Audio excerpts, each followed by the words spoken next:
বাংলাদেশ ভারত অস্থিরতার মধ্যেই যেন বন্ধুত্বের বার্তা এলো ট্রেনের মাধ্যমে। চুয়াডাঙ্গার দর্শনা বন্দর দিয়ে ভারত থেকে ২৪৫০ মেট্রিক টন চাল আমদানি হয়েছে। মঙ্গলবার রাত ৯:১৯টায় ভারতের গেদে বন্দর দিয়ে ৪২ ওয়াগনের রেলপথে এই চাল দর্শনা বন্দর ইয়ার্ডে পৌঁছে। এ সময় ভারতের রেলের পরিচালক স্বাগতম বালাকে ফুল দিয়ে শুভেচ্ছা জানান দর্শনা বন্দরের C&F এজেন্ট অ্যাসোসিয়েশনের সাধারণ সম্পাদক আতিয়ার রহমান হাবু।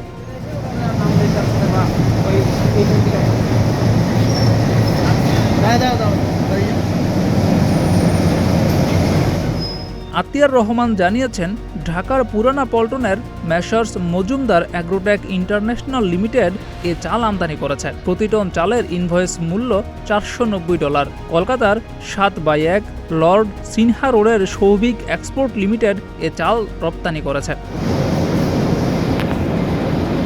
দর্শনা আন্তর্জাতিক রেল স্টেশনের ম্যানেজার মির্জা কামরুল হক জানিয়েছেন, কাস্টমস পরীক্ষণ এবং শুল্কায়নের পর এ চাল ঈশ্বরদী ও সিরাজগঞ্জে বুকিং হবে।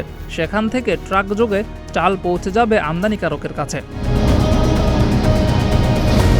জিয়াউর রহমান, প্রতিদিনের বাংলাদেশ।